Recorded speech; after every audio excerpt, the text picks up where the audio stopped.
Okay, I just wanted to pass along my opinion as to why a more conservative approach to the market going forward may be a wise move. So here we're looking at the QQQ, which is basically the NASDAQ. And you can see for the last 2 months this thing has been on a screaming tear up, going up. The problem is that if you look over time here, oops, don't want to do that. Volume, so this blue line over here, volume's been going down while the stock has been going up. So there's fewer market participants in the market driving this trend. And when you have fewer participants, that means that there's a good chance that this may find itself moving down rather rapidly. If we take a look at Russell 2000, Russell 2000 doesn't always do this, but it tends to be a bellwether by 1 or 2 days for the NASDAQ, the S&P, the Dow. And it tends to lead those. Again, not always, but sometimes. You can see that the Russell has kind of petered out here a little bit. Let's zoom in a little bit.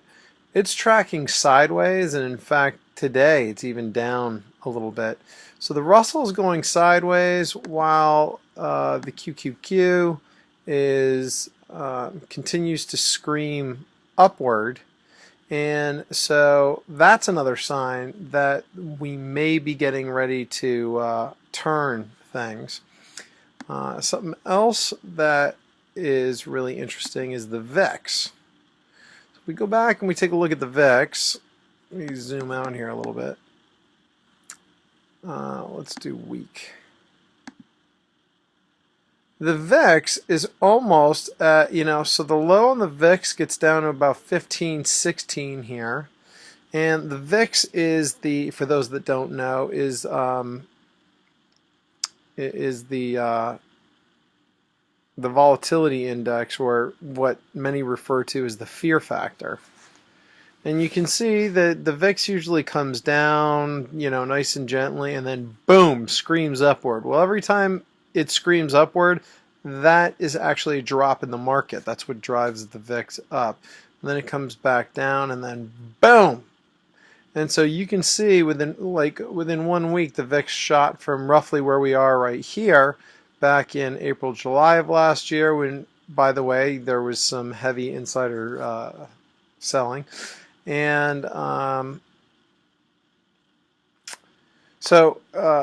actually that was in 010. And then so it shoots up really quickly, then gently comes back down, boom, shoots up.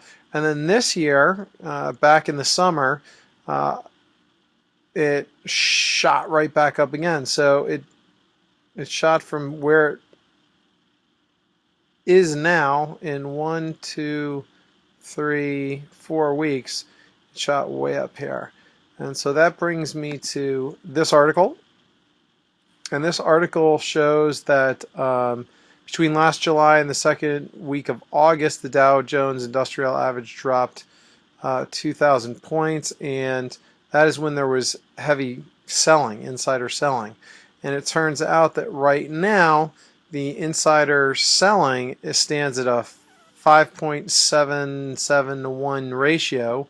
And of those insiders that are officers on companies that are listed in the New York Stock Exchange, the insider selling is actually 8.2 to 1. And the last time that happened, there was a drop of 2,000 points. Now, granted, there's a much different scenario. I mean, not all the things, we were about to default on things back then. But anyway, it's just a lot of things are starting to show that this may be a good time to take a more risk-averse approach in your portfolio.